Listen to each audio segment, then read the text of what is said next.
Hi all, just a quick video to explain how I cleaned my exhaust pressure sensor on my Volvo V60 2014.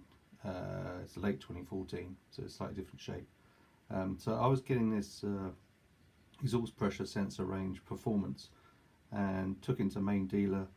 They diagnosed that it was the pressure sensor, of course, and they couldn't actually get the bolt out of the exhaust end to replace it.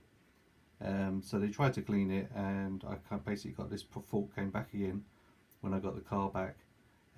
They were worried that if they tried too hard they would destroy the exhaust.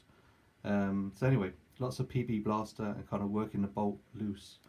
I finally got the exhaust pressure sensor off, and it comes in two parts if you just decide to take it apart. This is the actual sensor, and let's see if we can see the part number there. There you go, that's the part number of mine. And it was blocked. I couldn't get anything through it basically. So what I did is I took a Dremel and I attached some brake cable from a bike, just clipped the end off and kind of forced it down the tube as far as I could, spun the Dremel, and this was able to kind of cut through some of the stuff that's blocking their pipe. Basically this sensor fits on the end, nothing actually flows through it, and it just detects the pulses of exhaust gas. So typically on a diesel this will eventually get clogged, and because nothing's actually flowing through it, it doesn't blow itself through.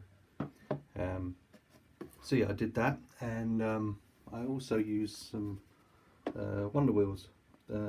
That seemed to dissolve some of the gunk that was in there as well, the kind of hard stuff. I felt the cable went down to about there and just got stuck, and I couldn't work it from either end. So I let the Wonder Wheels kind of dissolve it a bit and tried again, and made it all the way through. Anyway, I hope this helps somebody. Basically, if you order one of these, if you get a new one, this all comes as one part. But if you don't, if you do separate it, just stick a new O-ring on the end there when you put it back together. And yeah, I hope this helps you. Okay, bye.